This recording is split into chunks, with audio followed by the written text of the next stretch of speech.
Salut à tous et bienvenue sur AZ237. Dans la vie, il y a toujours des histoires qui brisent le cœur, mais l'espoir nous pousse toujours à nous relever afin que nous puissions recommencer. L'histoire suivante concerne un petit garçon et une femme qui partagent le même destin. Si vous continuez à regarder cette vidéo jusqu'à la fin, vous découvrirez exactement de quoi il s'agit. Mais avant de commencer, voici la question du jour. Je commence par un E, je finis par un E. Mais je ne contiens qu'une seule lettre. Qui suis-je? Donnez-nous votre réponse dans les commentaires. La réponse exacte vous sera donnée à la fin de la vidéo. N'hésitez pas à liker la vidéo pour nous encourager. Et si vous êtes nouveau sur la chaîne, abonnez-vous et activez la cloche de notification pour ne manquer aucune de nos prochaines vidéos. C'était un jour normal avant Noël. Une femme voulait acheter un cadeau pour sa petite nièce. Alors qu'elle était dans un magasin de jouets, elle cherchait un cadeau approprié pour sa nièce. Elle parcourait les étagères en réfléchissant, impatiente de voir les yeux de sa nièce briller lorsqu'elle déballerait les cadeaux. Avant de payer, elle regarda une dernière fois dans son portefeuille pour voir combien d'argent elle avait, mais à ce moment-là, elle fut distraite par les pleurs incessants d'un petit enfant. Curieuse, la femme se tourna et vit un petit garçon debout à la fin d'une rangée de poupées. Le petit garçon semblait avoir entre 10 et 12 ans. Il portait un petit bonnet en laine, un vieux pantalon en velours côtelé usé et de vieilles baskets cassées à peine attachées. Il y avait une profonde tristesse dans le regard du garçon qui évoquait des sentiments mélangés. La femme s'approcha du garçon avec son portefeuille à la main, voulant savoir pourquoi il était si triste. Elle pouvait clairement voir que l'enfant luttait contre ses larmes et essayait de les retenir. « Bonjour mon petit, que fais-tu ici tout seul ?» demanda la femme à l'enfant. Le garçon ne se tourna pas et continua à regarder les jouets sur l'étagère. Il expliqua qu'il voulait acheter une belle poupée pour sa sœur à Noël. « C'est une belle idée, » dit la femme. « Mais pourquoi es-tu si triste ?» Le garçon la regarda avec de grands yeux et lui expliqua qu'il n'avait pas assez d'argent. Alors elle dit « Peut-être que le Père Noël apportera quand même la poupée, tu ne crois pas ?» Soudain, le garçon se tut et regarda la femme profondément dans les yeux. Elle vit alors quelque chose d'autre en lui. Elle vit en lui bien plus que sa profonde tristesse. Elle n'avait jamais vu un tel regard dans les yeux d'un enfant auparavant. Le garçon dit « Il ne peut plus y aller là où est ma sœur est. Le Père Noël ne peut plus y aller. » Cette phrase brisa le cœur de la femme car elle était inquiète de savoir ce qui s'était passé. Bien qu'elle n'ait pas vraiment osé lui demander ce qui était arrivé à sa sœur, elle l'a fait quand même car elle voulait vraiment savoir.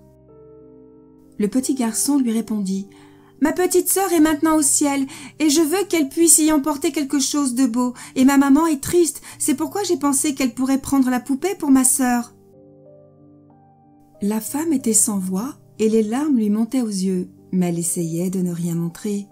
Elle prit une profonde respiration et se pencha vers le garçon en disant « Viens, vérifions ensemble si l'argent ne suffit vraiment pas. » Elle compta l'argent du garçon et réussit à ajouter discrètement un peu de son propre argent. Tout d'un coup, l'argent suffisait et il en restait même un peu.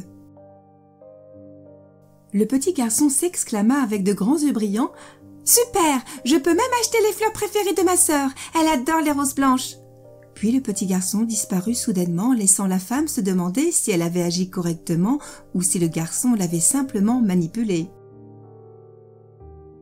Lorsque la femme sortit du magasin de jouets et atteignit la sortie du magasin, elle vit une grande manchette qui indiquait qu'un conducteur ivre avait heurté une autre voiture il y a quelques jours, causant des blessures graves à une femme et sa petite fille. La mère était décédée à l'hôpital et la fillette était plongée dans un profond coma. Les médecins luttaient pour sauver sa vie. La femme se demanda si la mère et la sœur du petit garçon faisaient partie des victimes. Elle essaya de ne pas y penser trop longtemps. 2 jours plus tard, la femme acheta le journal local pour en savoir plus sur l'affaire. Soudain, elle tomba sur un article qui annonçait que la femme victime de l'accident de voiture était décédée à l'hôpital. Hâtivement, elle chercha les avis de décès et elle en trouva un qui disait « Emportée avec elle de manière insensée et bien trop tôt, nous trouvons du réconfort dans le fait que nous retrouverons notre petit ange. » Comme indiqué dans l'avis de décès, il y avait une date et un lieu pour les funérailles. La femme ne pouvait pas résister. Elle acheta un bouquet de roses blanches et se rendit aux funérailles. Lorsqu'elle arriva au cimetière, tout devint clair. Le petit garçon était là. Il tenait une rose blanche dans une main et une poupée pour sa sœur dans l'autre. À côté de lui se trouvait son père qui essayait de supporter cette perte douloureuse. Il n'y avait rien que la femme ne pouvait dire ou faire à ce moment-là. Silencieusement et avec des larmes dans les yeux, elle alla vers la tombe et déposa les roses. C'est alors qu'elle vit le petit garçon poser la poupée et la rose sur le cercueil. Ils se regardèrent une dernière fois brièvement dans les yeux et c'est alors que la femme comprit vraiment ce qui se cachait derrière le regard triste du petit garçon. Il y avait une gravité profonde, un grand désespoir et une tristesse que seule une telle perte pouvait provoquer. Le garçon avait les yeux d'un adulte et cela déchirait le cœur. Mais il n'y avait rien qu'elle ne pouvait dire ou faire. Il est étonnant de voir comment tout peut changer en une seconde et comment le destin d'une famille peut être bouleversé pour toujours. Et tout cela à cause d'une personne qui a décidé de prendre le volant en état d'ivresse. Une personne qui n'a pas pris le taxi, qui n'a pas pris le bus ou qui ne sait pas faire accompagner. Cette personne a enlevé l'avenir à une petite fille, sa mère à un petit garçon de son amour, ainsi que sa fille à son père. L'alcool au volant ne met pas seulement en danger la personne qui conduit, mais aussi tous les autres sur la route.